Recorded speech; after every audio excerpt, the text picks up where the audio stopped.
Hi, welcome to News of the North. I'm Nancy Vogt. And I'm Kate Perkins. We've got a lot of great stuff in both papers this week. Nancy, start us off. We have on the Lake Country Echo this week, as you can see, and we'll show you the Pine River Journal as well. We're kind of going out of the box with our layout of our photos, trying a few new things to make them pop and grab the reader's attention. But beyond the photos, we also have great stories. And one that I wrote was, it's been an issue in Pequot Lakes for a while on the urban versus rural property taxes, just the city portion of the tax.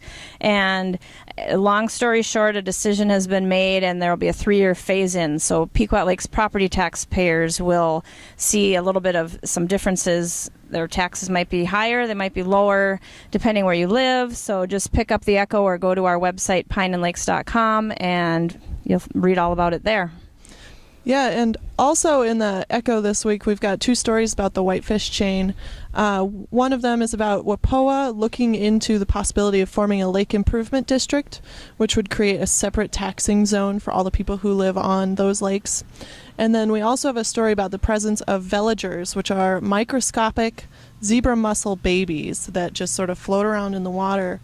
And they're found on the lake, and it sort of indicates that there's a breeding population, which is kind of bad news, but it's also useful information going forward for the those people on the lake. Lake associations are very active in trying to get a handle on these invasive species, and then it comes to paying money, and it becomes an issue. Yeah, and it's not just zebra mussels that they're worried about. It's the Eurasian milfoil and the spiny water flea and all sorts of things.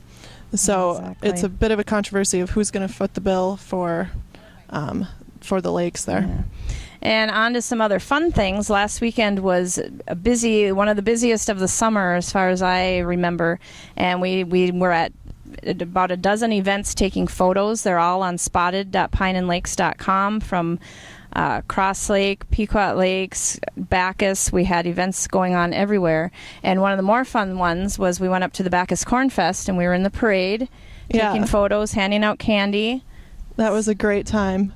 And this photo by Travis Grimler has been getting a lot of buzz of this boy eating corn at the corn contest. Very intent. He's got corn flying, and I would have been the same way. We went afterwards and had some corn, and the hands down the best corn I've had all season. Truly. It was really good corn. I was not even hungry, and they came around, and I said, I'll have another piece. Corn, watermelon, ham sandwiches. It was all really great. This weekend we're looking ahead to the Lakes Bluegrass Festival returning to Pine River, so be sure and check out the Pine River Journal, and we have a preview story on one of the bands this week, and as well as this insert was in the paper, and we'll have another story in next week, and we'll be at the event also.